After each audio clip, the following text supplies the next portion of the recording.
Today we're talking Wild West Shootout at Vado, sprint car results down under, another chassis change for Dennis Erb Jr., FloRacing loses a key sponsor, and maybe things aren't so unconfirmed for Ricky Thornton Jr. and Jonathan Davenport. After all, let's go.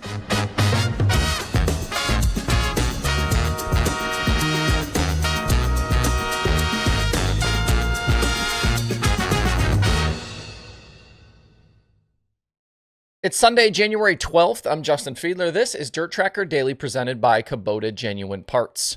We are off and running at the Chili Bowl today. As you watch this, cars have already been on track for a while for open practice.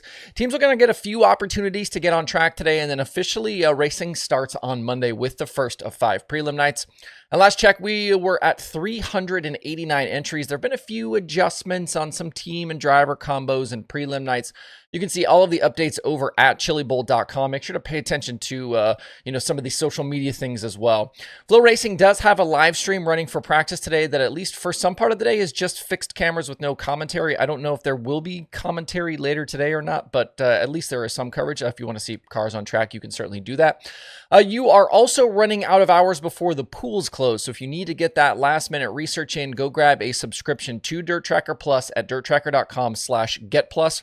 $4.99, and all the midget data you can handle for Chili Bowl, National Tours, all of that. You can grab a month, cancel, just to do your polls if that's something you want to do.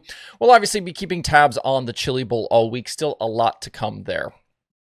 At the Wild West Shootout at Vado, we did ultimately lose the Thursday program last week to weather. They had cold temperatures and there was snow on track, so cars didn't get back to racing until Friday.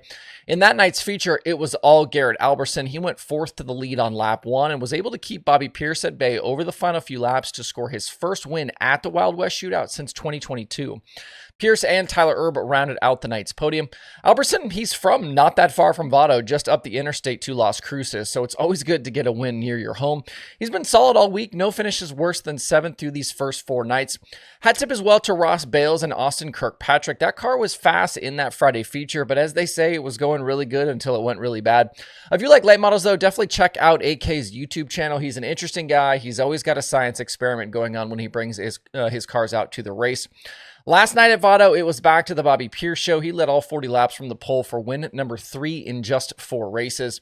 Brandon Sheppard 2nd, Tyler Erb in 3rd. Shep still looking for that first outdoor win since last July. Action at the Wild West Shootout wraps up today with a $25,000 to win program. With what we've seen so far, it's going to be tough to pick against Pierce. He's going to be super red hot once he starts rolling down to speed weeks to get things started with the national tours. Down under, Western Australia versus USA Speed Week wrapped up at Perth over the weekend. James McFadden topped Dane Kingshot and Cole Macedo in the Friday race, and Kerry Madsen closed it out on Saturday with the win in the finale. He topped J-Mac and Taylor Milling. Kingshot, the week-long points champion over Brock Zierfoss and Matt Eagle there.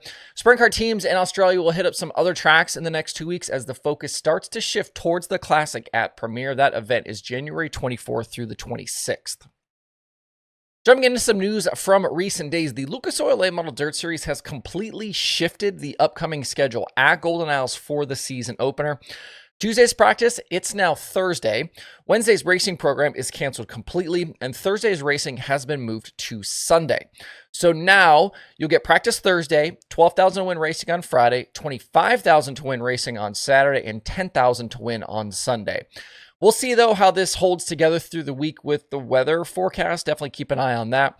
This should ease things a bit, though, for teams coming from Vado, because now they have effectively 2 more days to get from New Mexico to Georgia, and that's obviously for those teams that want to race the opener with Lucas.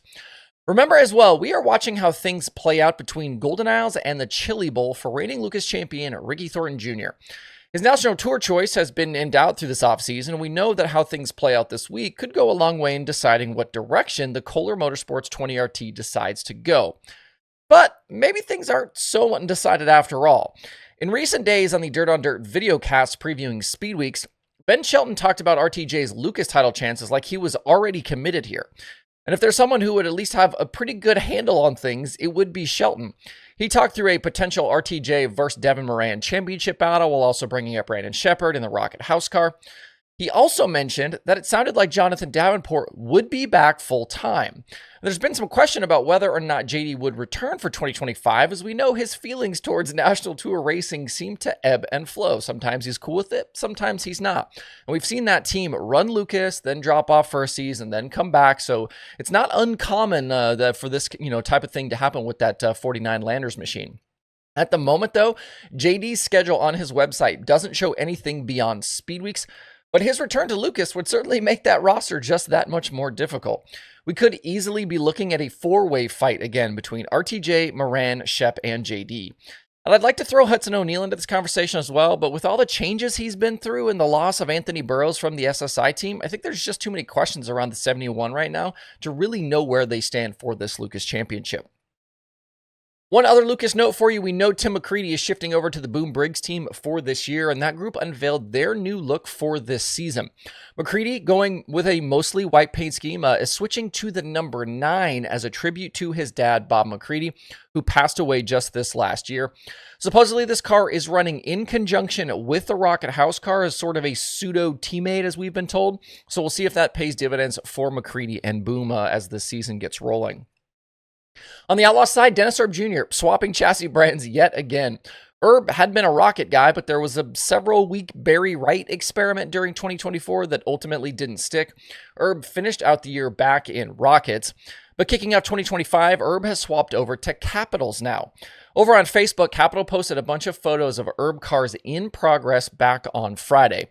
We've talked here on the show about Erb's struggles since winning that World of Outlaws championship a few years ago, and clearly they are looking for some sort of spark. Erb is back full-time with the Outlaws this year, but he is set to start his season this week at Golden Isles. Finally today, the FloRacing Night in America Series released their 2025 schedule in recent days. The mostly midweek late model tour will have 10 races this year with LaSalle, Spoon River, Lincoln, Marshalltown, Eldora, Fairbury, I-75, Tri-State, and Sonoya all getting dates. All races, $20,000 to win, except the finale at Sonoya, that is $30,000 to win. There are 4 races in May, 1 in June, 1 in July, 2 in September, 2 in November. All races there fit into and near existing national tour dates. Ricky Thornton Jr. was the series champion in 2024, and there was no mention yet of the point fund for this year. And one note on this that seems to have mostly been missed by everybody kind of around the sport, fans, things like that, is that the series no longer sponsored by Castrol. Castrol had been the title sponsor on the series since its inception in 2021. They brought on Kubota as presenting sponsor in 2024. That deal remains in place. I've been told by industry friends that Castrol is shifting their ad budgets and that this deal was a victim of those changes. Flo's on the hunt for a new entitlement deal now, and it's possible that they could have something in place before the season opener. That's still 5 months away at this point. The sponsorship deal could be why they haven't announced point fund details just yet. If you don't quite know how much money is coming in, you certainly don't want to commit to money going out. I also don't know if we could also see changes at the Gateway Dirt Nationals, as Castrol was titled there as well. So that could be something to keep an eye on as this year plays out. You can see the whole Flo Series schedule over at floseries.com. All right, we'll call it there for today. Hope you guys have a great Sunday out there. We will see you right back here tomorrow.